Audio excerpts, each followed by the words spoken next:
I click the links if you want to support my vitally important work on Coffee, PayPal, or Patreon. You give me $3 on Coffee if you think I'm worth $3. I'll be honest, probably not. So I saw this on Durst the Worst's Odyssey channel. It's about the left starting to eat itself. And last night I was watching Portland Andy's coverage of the don't say riots. Okay, I'll say the public assembly that didn't go so peacefully. And for some reason, Antifa and BLM were fighting each other. I'm not sure what that is about. Anyway, so America is a commercial zone to the ultra wealthy bankers. It's time we got tribal. America versus the bankers. Watching the left turn and eat itself with the Biden administration has been orgasmically pleasurable. Biden, meet the new boss, same as the old boss. There is a big percentage of America that has irreconcilable differences. They don't believe in borders, but since they only have influence in America, it's sort of a one-way influx from Mexico, which is great if you want to essentially make America northern Mexico, but is that what you really want? There already is a Mexico. But if that's what people really want, I'm sure it will work out great. Except it sort of makes me wonder, if Mexico was so cool, then why aren't people going there? That's the one thing I can't really figure out. Anyway, Biden is just a placeholder, a cipher. He is physically present, but when asked a question, he has to pause the press so he can have his crew tell him the answer. So who's in charge? Biden's cabinet is in charge, which is bad news because they literally have dual citizenship with a foreign country, which I probably can't mention on YouTube, which means that they have dual loyalties. The founding fathers never envisioned you would let a foreign country rule America, but that is where we are now. So this breakdown of the social contract, one example I keep hearing low IQ people say, or people who are just being purposefully disingenuous, purposefully, I don't know, what do you call it when you pretend not to know? Anyway, they say that a business has insurance when BLM burns a business down. The insurance company isn't a magical money machine. A bunch of people put in money to spread risk around. Once you remove administration fees and profit, you have the insurance pool. If there are two, and I mean, people can have private insurance pools also, as long as you have an insurance adjuster person who you trust, essentially, because it's a... Anyway, once you take that money away, the fund, it's like you've got a special amount of money that you can use to pay out claims. If there are too many claims, the rates have to increase to spread the risks, or insurance companies can simply stop insuring companies in high-risk areas, i.e. ghettos, or a liquor store can just move out of these high-risk areas. Now, the BLM activists say, great, a black business can move in. But the crime rate doesn't change just because it's a black business. Neither does the insurance rates. So you end up with retail ghost towns in black areas, which keeps the black people as a permanent underclass, while Asian, Russian, Irish immigrants all continue to get ahead, which just builds resentment between the groups. All because it's racist to address the black crime problem. There goes the YouTube channel. This is why I'm putting it on the second channel. No politician will use those words because they fundamentally don't care about Americans, much less black Americans. They want to get reelected and do cocaine and hookers.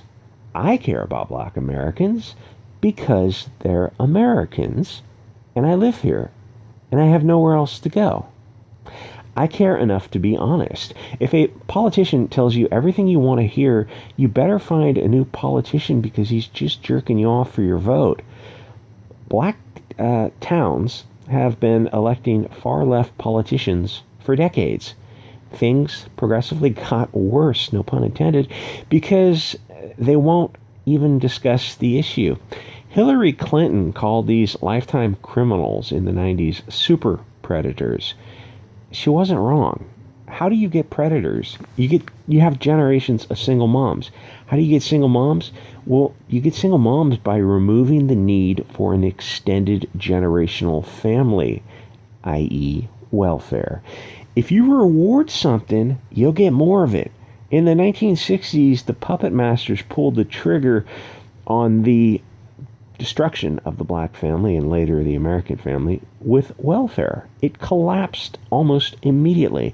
The puppet masters know that strong families lead to strong nations, which leads to people not distracted. They look around and they notice the puppet masters always causing problems, and then they decide to kick them the F out. Black, white, Latino can live together, but not with these puppet masters always trying to get the cattle to fight. Oh, the Black Panthers go into an Asian nail salon, slaying one of the male workers, called a black woman a bee, and made fun of BLM. This took place in Wisconsin.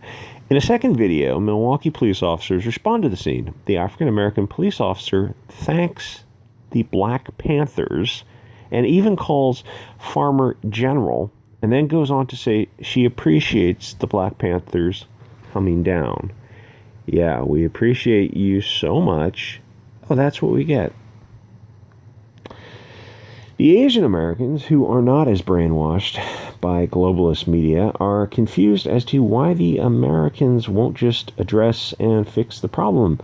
They don't understand the mindset of the Baizu.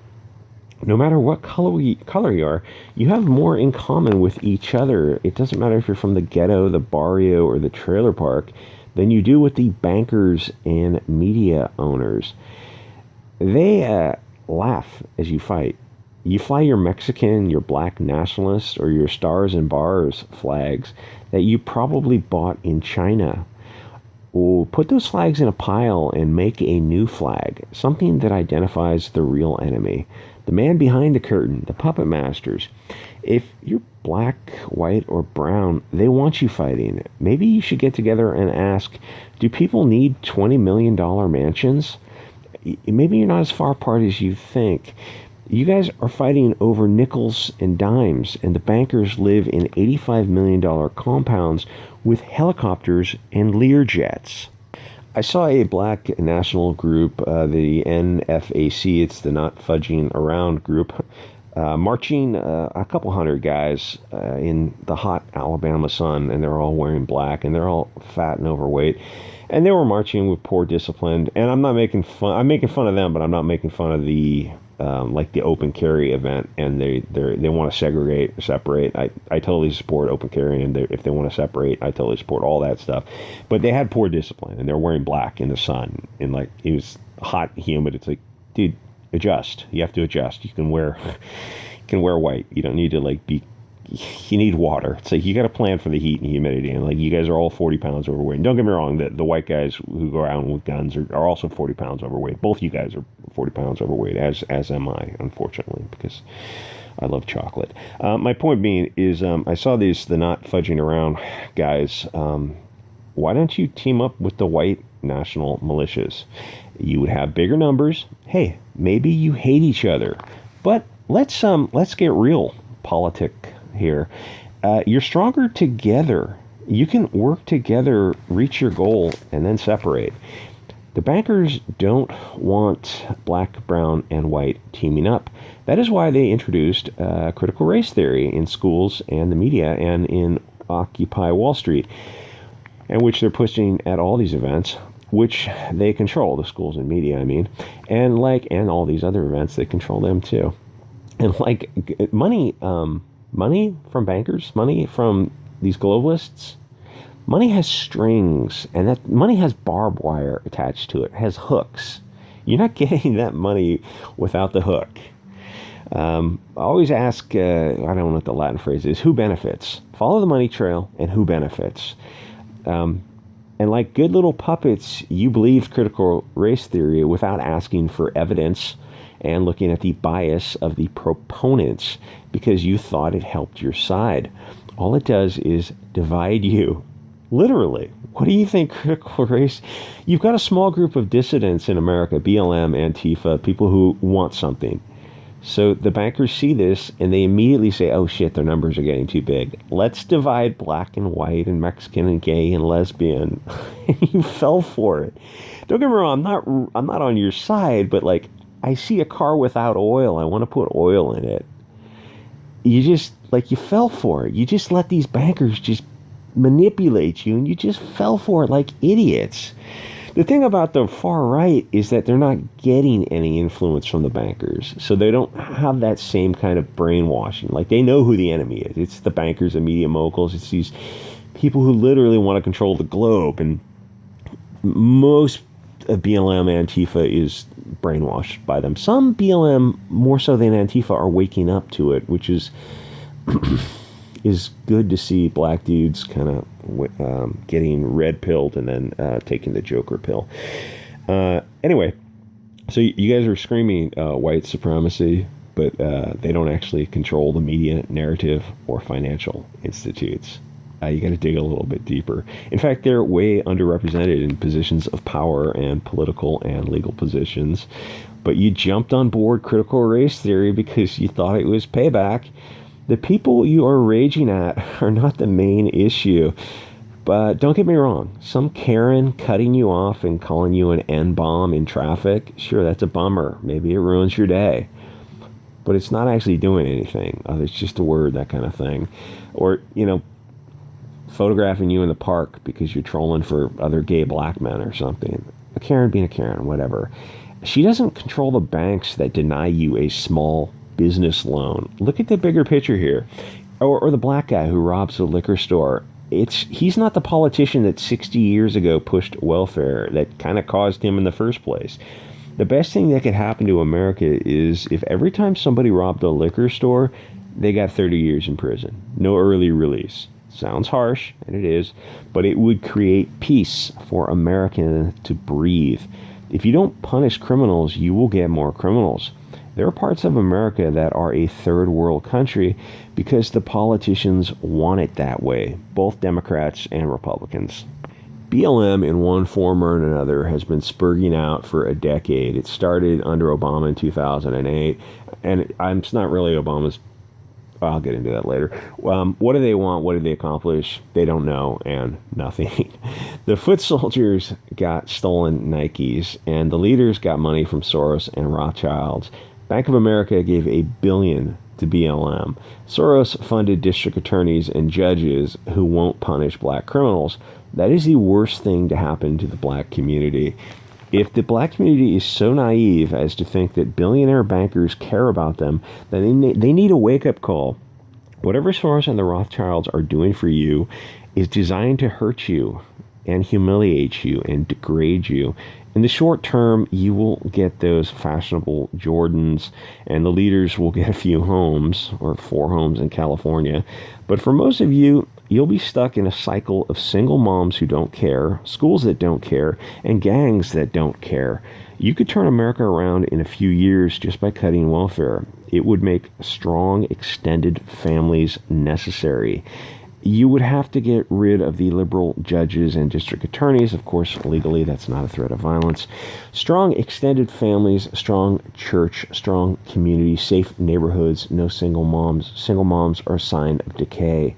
America needs a patriarchy, and most importantly, you need to look at who owns the media, academia, school boards, who controls the narrative, who is pushing globalism, which has proven to be such a fucking disaster for not only the black family in America, but America as a whole and the rest of the world as a whole.